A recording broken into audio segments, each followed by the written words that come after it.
My name is Sarah. I am a single mother of a 10-year-old son named Brett.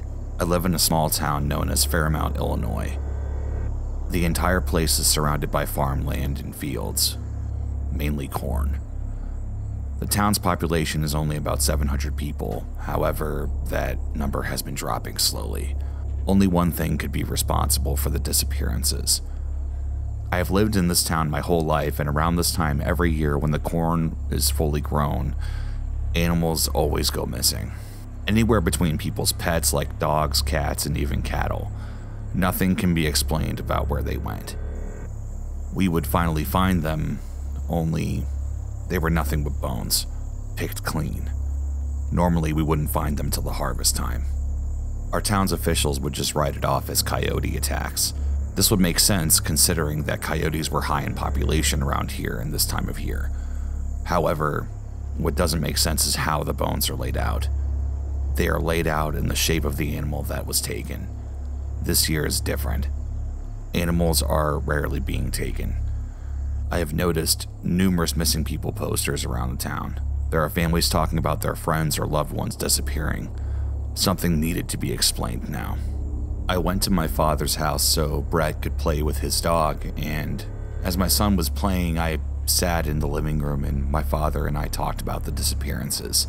By the look on his face, there was heavy concern.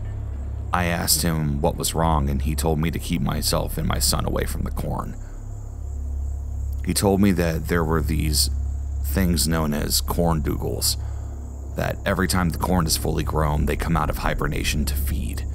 He went on to describe them as gnome-like in height. They had long, scraggly hair and a pointed nose like that of a witch's, razor-sharp teeth, and piercing yellow eyes. They had tiny barbs on their fingers and able to grip and drag, but also to rip flesh off of the bone. I couldn't believe him. A gnome-like creature that lives in the corn? Absurd. He went on to tell me that he is the only person to have seen one when it took one of his cows on his family's farm when he was a boy, and that they've been around for thousands of years. He continued to explain that it's believed that Native Americans used to offer sacrifices to them for safe passage through the corn. His demeanor changed and he was now crying. He told me again to stay away from the corn, knowing my backyard butts up against a cornfield. It's been a few weeks since that night, and a week since I watched Brett being dragged into the cornfield. His screams still haunt my nightmares.